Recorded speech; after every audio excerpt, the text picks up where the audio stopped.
दोस्तों, किसी के भी मन की बातें जानने के लिए 3 तरीके होते हैं, लेकिन इन तीनों तरीकों को समझना अति आवश्यक है। यदि आप इन तीनों तरीकों को समझ लेते हैं, तो आप किसी के भी मन की बातें बड़ी ही आसानी से जान सकते हैं, समझ सकते हैं। तो चलिए इसे एक बुद्ध कहानी के माध्यम से समझते हैं कि किस तरह से आप दूसरों की मन की बातें जान सकते हैं, समझ सकते हैं। बहुत समय पहले की बात है, एक छोटा सा गांव था। उस गांव में 2 भाई रहा करते थे। बड़ा भाई अंधा था, जिस कारण वो हमेशा घर पर ही बैठा रहता था, और छोटा भाई खेती किया करता था। लेकिन खेतों में अधिक जानवर आने से पूरी फसलें नष्ट हो जाती थीं, जिस कारण छोटा भाई बहुत परेशान हो चुका था। तभी उसे एक तरकीब सूझी। एक दिन उसने सोचा, खेतों में से इन जानवर को भगाने के लिए क्यों ना मैं अपने बड़े भाई की मदद लूं। वैसे भी बड़े भैया अंधे हैं, अगर वह खेत में बैठे रहेंगे और जानवरों की आहट आने पर वो उन्हें जोर से चिल्लाकर भगा सकते हैं, जिससे हमारी फसलें बच सकती हैं। इसलिए उन्हें मैं खेत में बिठा देता हूं। ये सब सोच विचार करने के बाद उसने अपने खेत में ही एक छोटी सी झोपड़ी तैयार की और अपने अंधे भाई को उस खेत में बिठा दिया और उनसे कहा, भैया, यदि कोई जानवर की आहट आपको सुनाई दे तो आप जोर जोर से चिल्लाना। ये सुनकर वो जानवर यहां से भाग जाएंगे और हमारी फसलें नष्ट होने से बच जाएगी। बड़ा भाई अपने छोटे भाई की बात मान लेता है और वो उस दिन से खेत में ही रहना शुरू कर देता है। जब भी किसी जानवर की आहट उसे सुनाई देती तो वो तुरंत जोर जोर से चिल्लाना शुरू कर देता, जिससे वो जानवर उसके खेतों से भाग जाते। ऐसा करते करते कई दिन बीत चुके थे। तभी एक दिन उसके खेत में एक हिरण भागता हुआ आता है और वह खेत के बांध को तोड़कर वहां से भाग गया। लेकिन उसी हिरण का पीछा करते हुए एक राजा भी उस खेत में आ पहुंचा। तभी राजा की नजर उस अंधे भाई पर पड़ती है। राजा उस व्यक्ति से कहता है, देखो, मैं यहां पर एक जानवर का पीछा करते हुए आया हूं। क्या तुमने उस जानवर को यहां पर देखा है? इस पर वो व्यक्ति कहता है, हे राजन, मैं तो अंधा हूं, मैं भला किसी जानवर को कैसे देख सकता हूं। लेकिन मैं आपको इतना जरूर बता सकता हूं कि जो जानवर मेरे खेतों से होकर भागा है वो आपके लायक नहीं है। आप उसके पीछे अपना समय यूं ही व्यस्त कर रहे हैं। राजा उस अंधे व्यक्ति की बात सुनकर बड़ा अचरज में पड़ गया। वो ये सोचने लगा कि आखिर ये तो अंधा है, फिर इसे कैसे पता कि जिस हिरन को मैं तलाश रहा हूं वह हिरन मेरे लायक है ही नहीं। ये अंधा व्यक्ति मुझे कैसे बता सकता है? तभी राजा उस अंधे व्यक्ति से कहता है, कहीं तुम मुझसे झूठ तो नहीं कह रहे? एक तरफ तुम ये कहते हो कि तुम अंधे हो और दूसरी तरफ तुम ये भी कह रहे हो कि जो जानवर यहां से भागा है वो मेरे लायक नहीं है। इस पर वो अंधा व्यक्ति कहता है, हे राजन, जिसे आप एक हिरण समझ रहे हैं, असल में वो एक हिरण नहीं है बल्कि एक हिरणी है, और वो भी गर्भवती है। और जहां तक मुझे ज्ञान है, मैंने कभी किसी राजा को किसी गर्भवती हिरणी का शिकार करते हुए नहीं सुना है। और इसी कारण मैं आपसे ये कह रहा हूं कि वो हिरणी आपके लायक नहीं है। आप उसके पीछे अपना समय व्यर्थ ना करें। यह सुनकर राजा और भी अचरज में पड़ गया। वो ये सोचने लगा कि आखिर ये अंधा आदमी ये कैसे जान सकता है कि वो हिरणी है और गर्भवती है। राजा कुछ देर सोच विचार करने के बाद अपने सेनापति से कहता है, सेनापति जी, मुझे वो जानवर जिंदा चाहिए, क्योंकि मुझे यह पता करना है क्या वह हिरणी है और क्या वह गर्भवती है। क्योंकि यह अंधा आदमी बहुत विश्वास के साथ कह रहा है और मुझे इस बात की पुष्टि करनी है। यदि वह हिरणी हुई और गर्भवती हुई तो वह हमारे शिकार के लायक नहीं है, क्योंकि हम तो एक हिरण का पीछा कर रहे थे। इसलिए जाओ और पता करो कि क्या वो हिरणी है। सेनापति राजा से आज्ञा लेकर आगे की ओर बढ़ चलता है, और कुछ देर बाद जब वह वापस लौट कर आता है तो वह राजा को कहता है, हे राजन, इस अंधे आदमी ने जो भी बातें कही हैं वो बिल्कुल सही हैं। वो एक हिरणी ही है और वह गर्भवती भी है। यह सुनकर राजा आश्चर्यचकित रह गया। उसे समझ नहीं आ रहा था कि आखिर अंधा आदमी कैसे पता कर सकता है कि वह जानवर एक हिरणी है, और तो और वह गर्भवती है। भला एक अंधा आदमी यह कैसे देख सकता है, यह कैसे जान सकता है? आखिर इसे यह कैसे पता चला? ऐसे कई सारे प्रश्न अब राजा के मन में उमड़ने लगे। अब राजा ने यह ठान लिया था कि मुझे इस बात की तह तक पहुंचना ही है कि आखिर यह अंधा आदमी कैसे जानता है कि वह जानवर एक हिरणी है। यह सोचकर राजा उस अंधे आदमी के पास जाता है और उस अंधे आदमी से कहता है, देखो, मैं ये तो नहीं जानता कि तुम सचमुच अंधे हो या नहीं, लेकिन मैं तुमसे एक बात जानने आया हूं। क्या तुम मेरे प्रश्न का सही सही जवाब दोगे? इस पर अंधा व्यक्ति कहता है, हे राजन, आप जो कुछ पूछना चाहते हैं मुझसे पूछ सकते हैं, मैं आपको बिल्कुल सच सच जवाब दूंगा। इस पर राजा कहता है, देखो, एक तो तुम कहते हो कि तुम अंधे हो और दूसरी तरफ तुमने यह बता दिया कि जिस जानवर का पीछा मैं कर रहा हूं वह एक हिरणी है, और तो और वह गर्भवती भी है। आखिर तुम्हें यह कैसे पता चला? तुम्हारे खेत में और भी तो जानवर आते होंगे, और भी तो जानवर यहां से गुजरते होंगे, फिर तुमने यह कैसे अंदाजा लगाया? तभी वह अंधा व्यक्ति राजा से कहता है, हे राजन, आप जिस हिरणी का पीछा कर रहे थे वही हिरणी जब मेरे खेत में आई, उसकी रफ्तार और उसके भागने की आहट से मुझे यह एहसास हो चुका था कि यह एक हिरणी है, और मेरे खेत की जो बांध है वह बहुत छोटी है, उसकी ऊंचाई ज्यादा नहीं है। यदि कोई हिरण होता तो उस बांध को बड़ी आसानी से लांघ जाता, लेकिन वह हिरणी इस बांध को तोड़कर भागी है, और यदि वह इस बांध को छलांग लगाकर पार करने का प्रयास करती तो इससे उसके बच्चे को खतरा होता, और इसी बात से मैंने यह पता लगा लिया कि वह गर्भवती है। इस कारण वह ज्यादा ऊंची छलांग न लगाकर मेरे खेत की बांध को तोड़ते हुए भाग गई। इस पर राजा के मन में एक और प्रश्न उठा। राजा ने कहा, किंतु तुम्हें कैसे पता चला कि वो एक हिरणी ही है, और भी तो कोई जानवर यहां पर आ सकते हैं? इस पर वो अंधा व्यक्ति कहता है, हे राजन, मैं पूरा दिन सुबह शाम यहीं पर बैठा रहता हूं, और मेरी सुनने की शक्ति बहुत तेज है। मैं ये बाफ जाता हूं कि कौन सा जानवर मेरे खेत में आया है, और उसी के आधार पर मैं जोर जोर से चिल्लाता हूं ताकि वो मेरे खेत से भाग जाए और मेरे खेत की फसलों को नष्ट न कर पाए। राजा उस अंधे आदमी का यह जवाब सुनकर पूरी तरह से संतुष्ट हो चुका था। वो मन ही मन ये सोच रहा था कि आदमी भले ही अंधा हो, लेकिन ये तो बड़ा ज्ञानी मालूम पड़ता है। इस आदमी से कुछ ना कुछ तो काम निकलवाना ही चाहिए। ये विचार लिए हुए राजा वहां से वापस अपने महल की ओर लौट जाता है। राजमहल पहुंचते ही राजा उस अंधे व्यक्ति से कहता है, आप तो बड़े ज्ञानी व्यक्ति हैं, आपको किसी भी बात का पता बड़ी आसानी से चल जाता है। आज मैंने आपको यहां पर इसलिए बुलाया है क्योंकि मैं आपसे ये जानना चाहता हूं कि मेरी पत्नी पतिव्रता है या नहीं। इस पर वो अंधा व्यक्ति कहता है, हे राजन, ये कैसा प्रश्न हुआ? इस पर राजा कहता है, मैंने आपसे बिल्कुल उचित प्रश्न किया है, मुझे इस प्रश्न का उत्तर दीजिए। इस पर वो अंधा व्यक्ति कहता है, हे राजन, ये सारी बातें जाने दीजिए। आपकी शादी को इतने साल बीत चुके हैं, और अब आप ये बात क्यों जानना चाहते हैं? आपके मन में ऐसे प्रश्न क्यों उठ रहे हैं? इस पर राजा जिद करते हुए कहता है, देखिए, आपको मुझे इस प्रश्न का उत्तर तो देना ही होगा। यदि आप मुझे इस प्रश्न का उत्तर नहीं देंगे तो मैं आपको मृत्युदंड दे दूंगा। राजा के मुख से यह बात सुनकर वो अंधा व्यक्ति कहता है, हे राजन, यदि आप इस प्रश्न का उत्तर चाहते हैं तो उसके लिए आपको मेरा एक काम करना होगा। राजा कहता है, बोलो, मुझे क्या काम करना होगा?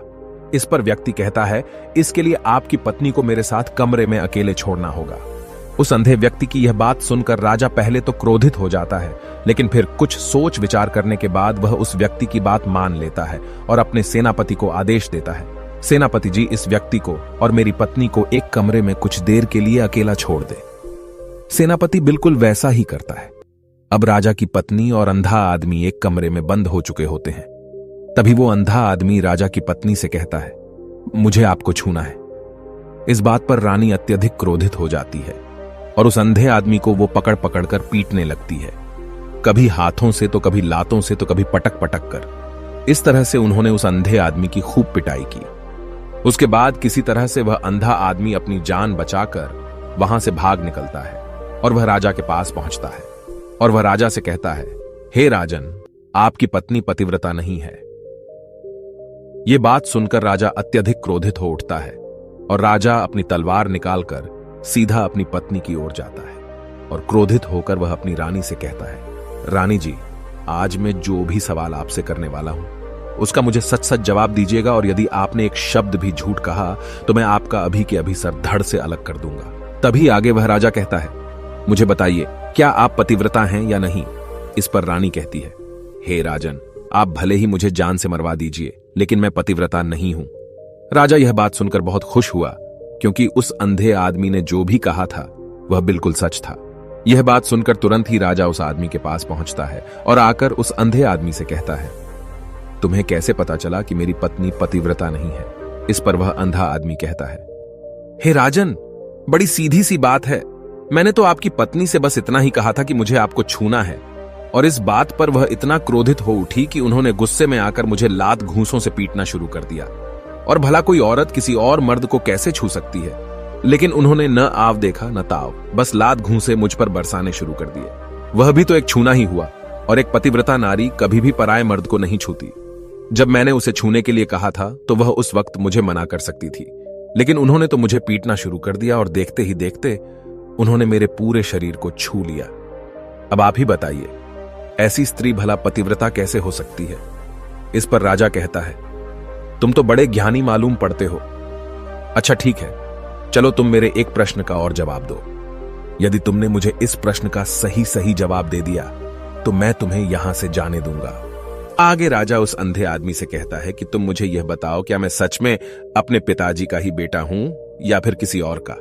इस पर वह अंधा भी कहता है, हे राजन, इस बात से आपका क्या लेना देना? आप किसी की भी औलाद हो, आखिर आप हैं तो इस राज्य के राजा, इसलिए इस प्रश्न को जाने दीजिए। लेकिन राजा कहता है, नहीं नहीं, मुझे इस प्रश्न का सही सही जवाब चाहिए, अन्यथा यह प्रश्न मुझे हमेशा परेशान करता रहेगा। इसलिए मैं इसका सही सही जवाब जानना चाहता हूं। यदि तुम इसका सही सही जवाब दे देते हो तो तुम यहां से जा सकते हो, मैं तुम्हें नहीं रोकूंगा। इस पर वह अंधा आदमी कहता है, हे राजन, इसके लिए तो मुझे आपके मां के पास भी जाने की कोई आवश्यकता नहीं है। मैं आपको अभी अभी यह बता सकता हूं कि आप किसकी औलाद हैं, लेकिन उससे पहले मैं चाहता हूं कि आप मुझसे एक वादा करें कि आप मुझ पर क्रोध नहीं करेंगे। राजन ने कहा, मैं तुमसे वादा करता हूं, मैं तुम पर क्रोध नहीं करूंगा। इसके बाद वह अंधा आदमी राजा से कहता है, हे राजन, आप है तो अपने ही पिता के पुत्र, लेकिन आप पर एक कंजूस सेठ की छाया पड़ी हुई है। यह सुन राजा बहुत क्रोधित हो उठा और वह तुरंत तलवार निकालकर अपनी मां के पास जा पहुंचा। वह वहां पर पहुंचने के बाद अपनी मां से कहता है, मां, मुझे सच सच बताइए, क्या मैं अपने ही पिता का पुत्र हूं या नहीं? यदि आपने मुझे सही सही नहीं बताया तो वह यहीं पर अपने प्राण त्याग दूंगा। मुझे बताओ क्या सच है? इस पर उस राजा की मां कहती है, बेटा, तू है तो अपने ही पिता का पुत्र, लेकिन तुम्हारे ऊपर एक कंजूस सेठ की छाया पड़ी हुई है। जब मैं एक बार नहाने के बाद अपना मुंह आईने में देख रही थी, तभी उस कांच के पीछे मुझे एक कंजूस सेठ नजर आता है और उसी की छाया तुम पर पड़ चुकी है। यह सुन राजा बहुत खुश हो जाता है और वह तुरंत दौड़ा दौड़ा वापस उस अंधे आदमी के पास पहुंचता है और उस अंधे आदमी से कहता है, तुम्हें यह कैसे पता चला कि मुझ पर एक कंजूस सेठ की छाया पड़ी हुई है? इस पर वह आदमी कहता है, हे राजन, आपने मुझसे कई सारे सवाल पूछे जिनका जवाब मैंने आपको सही सही दिया है। यदि कोई और राजा होता तो मुझे इसके बदले में ढेरों सारे इनाम मिल चुके होते, लेकिन अब तक आपने एक फूटी कौड़ी तक नहीं दी है। इस बात से ही मैंने अंदाजा लगा लिया था कि आप बहुत कंजूस हो। यह बात सुनकर राजा जोर जोर से हंसने लगा और कहता है कि आप जो भी मांगेंगे वह मैं आपको अवश्य दूंगा, लेकिन मुझे यह बताओ कि तुम्हें कैसे पता चल जाता है कि कौन सी बात सही है और कौन सी गलत? तुम किसी भी बात का इतना सटीक और सही जवाब कैसे दे पाते हो? इस पर वह अंधा आदमी कहता है, हे राजन, मैं तो वैसे ही अंधा हूं। यदि मेरी आंखें होती तो मैं किसी की भी मन की बातें बड़ी सरलता से जान लेता। मन की एक भाषा होती है और यह भाषा मनुष्य के शरीर के व्यवहार के रूप में देखी जा सकती है। उसकी आंखों से, उसके होठों से, उसके काम करने के तरीके से, उसकी क्रियाओं से पता किया जा सकता है कि उसके मन में क्या चल रहा है। उसके आधार पर हम किसी के भी मन की बातें जान सकते हैं, लेकिन मैं तो अंधा हूं, मैं देख नहीं सकता, इसलिए मैं क्रियाओं से देखता हूं। यदि मुझे कोई बात जाननी हो तो अगले आदमी को कुछ काम देना पड़ता है, जिस पर वह व्यक्ति किस प्रकार काम करता है, किस तरीके से इस काम को करता है, उसके आधार पर ही मैं यह पता कर पाता हूं कि उसके मन में क्या चल रहा है। तभी वह राजा कहता है, तो क्या इसका अर्थ यह हुआ कि मैं भी किसी के मन की बातें जान सकता हूं? इस पर वह अंधा आदमी कहता है, हे राजन, अवश्य आप भी किसी भी व्यक्ति के मन की बात जान सकते हैं, किंतु उससे पहले आपको अपने ऊपर काम करना होगा, और वह काम है अपने मन को शांत करना, अपने मन को वर्तमान में लाना होगा, जिसके लिए मैं आज आपको 3 तरीके बताने वाला हूं। और ये तीनों ही तरीके बड़े ही आसान और सरल हैं, किंतु हे राजन, उससे पहले आपको एक काम करना होगा, अपने मन को एकाग्र करना होगा। जब हम अपने मन को एकाग्र करते हैं, अपने मन को वर्तमान में लाते हैं, तो हम दूसरे के मन की बात जान सकते हैं, क्योंकि वह आदमी अभी भी अपने मन में वर्तमान में ही सोच रहा है, और हमें भी मन को वर्तमान में ही लाना होगा, तभी हम उसके मन की बातें जान सकते हैं। यदि हम अतीत में हुई घटनाओं के बारे में सोच रहे हैं, तो वह जो अगला आदमी वर्तमान में सोच रहा है, वर्तमान में अपने मन में बात कर रहा है, वह हम कैसे जान पाएंगे? क्योंकि हम तो अतीत की घटनाओं में डूबे हुए हैं। इसलिए किसी के भी मन की बात जानने के लिए सबसे पहले हमें हमारे मन को एकाग्र करना होगा, उसे वर्तमान में लाना होगा। आगे वह व्यक्ति राजा से कहता है, हे राजन, जो 3 तरीके मैं आपको बताने वाला हूं, इन 3 तरीकों से बड़ी आसानी से किसी के भी मन की बातें जान सकते हैं। उसके बाद वह अंधा आदमी राजा से कहता है, हे राजन, जो सबसे पहला तरीका है वह है आंखों पर ध्यान देना। किसी व्यक्ति से बात करते वक्त उसकी आंखों में देखना, उसकी आंखों पर ध्यान देना जो सबसे ज्यादा जरूरी है, क्योंकि आंखें बोलती नहीं पर बहुत कुछ कह जाती हैं। यदि हम किसी व्यक्ति की आंखों के इशारों को समझना सीख जाएं, हम यह जान पाएंगे कि व्यक्ति के दिमाग में क्या चल रहा है, वह क्या सोच रहा है और अभी वह क्या करने वाला है। मेरे पास आंखें नहीं हैं, लेकिन मैंने अपने गुरु से यह विद्या सीखी है, क्योंकि बहुत सालों पहले मेरे पास आंखें थीं और मैं उस वक्त लोगों के मन की बातें केवल उनकी आंखों से ही जान लेता था। इसलिए यदि आप भी दूसरों की मन की बातें जानना चाहते हैं, तो आपको भी उनकी आंखों पर गौर करना चाहिए, जैसे कि उनका आकार कैसा है, वह कब, कहां और किधर देख रहे हैं। यदि उसकी आंखें यहां वहां घूम रही हैं, जब आप उससे बातें कर रहे हैं, तो वहां वह इधर उधर मोड़ रहा है, कभी ऊपर तो कभी नीचे या कभी आसपास, या फिर उसकी आंखें खुश नजर आ रही हैं या फिर आंखें निराश नजर आ रही हैं, जैसे कि चोर होता है। उसकी आंखों में जब हम देखते हैं तो हमें यह पता चलता है कि अगले आदमी ने कोई गलती की है। ठीक उसी प्रकार जब हम किसी चालाक व्यक्ति की आंखों में देखते हैं, तो आपको पता चलेगा कि उसकी आंखों में एक भाषा होती है। एक बहुत ही सीधा और आसान तरीका होता है। यदि आपको यह पता लगाना है कि सामने वाला व्यक्ति आपसे झूठ कह रहा है या फिर सही, तो आपको उसकी आंखों पर ध्यान देना अति आवश्यक है। यदि आपसे बात करते वक्त वह व्यक्ति अपनी आंखें यहां वहां घुमा रहा है, ऊपर नीचे, इधर उधर, दाएं बाएं, हर जगह देख रहा है, तो इसका अर्थ यह हुआ कि वह उस बात से निकलने का कोई रास्ता ढूंढ रहा है, वह कोई झूठ बना रहा है। यदि सामने वाला व्यक्ति आपसे कुछ झूठ कहने का प्रयास कर रहा है, तो वह आपसे नजर नहीं मिलाएगा। वह यहां वहां देखेगा, ऊपर नीचे देखेगा, लेकिन वह आपकी आंखों में आंखें डालकर कभी नहीं देख पाएगा, क्योंकि उसे डर है कि यदि उसने आपकी आंखों में आंखें डालकर देखी तो उसका झूठ पकड़ा जाएगा और लोगों को सच्चाई का पता चल जाएगा। और इसी प्रकार कुछ और भी भाषाएं होती हैं। जब आप किसी की आंखों में आंखें डालकर यह देखना शुरू कर देंगे कि उसके हाव भाव क्या है, ठीक उसी प्रकार चेहरे के हाव भाव होते हैं, जिससे हम मन की बातें बड़ी आसानी से समझ सकते हैं, और इन्हें भी समझना बहुत जरूरी है। कभी कभी कोई व्यक्ति अपने चेहरे से जैसे आंख, होंठ और बहुत से कुछ अलग अलग व्यवहार करता है। यदि आप किसी व्यक्ति के चेहरे में गौर करेंगे, तो आप आसानी से समझ पाएंगे कि वह व्यक्ति निराश है, जब व्यक्ति बहुत उदास है, या फिर वह बहुत खुश है, या फिर उसे कोई बहुत बड़ा दुख है। वह अपने अंदर क्या महसूस कर रहा है, ये सारी बातें हम उसके चेहरे के हाव भाव से पता कर सकते हैं। फिर चाहे इंसान जुबान से कुछ बोले या ना बोले, लेकिन आप उसके चेहरे से सब कुछ पता कर सकते हैं।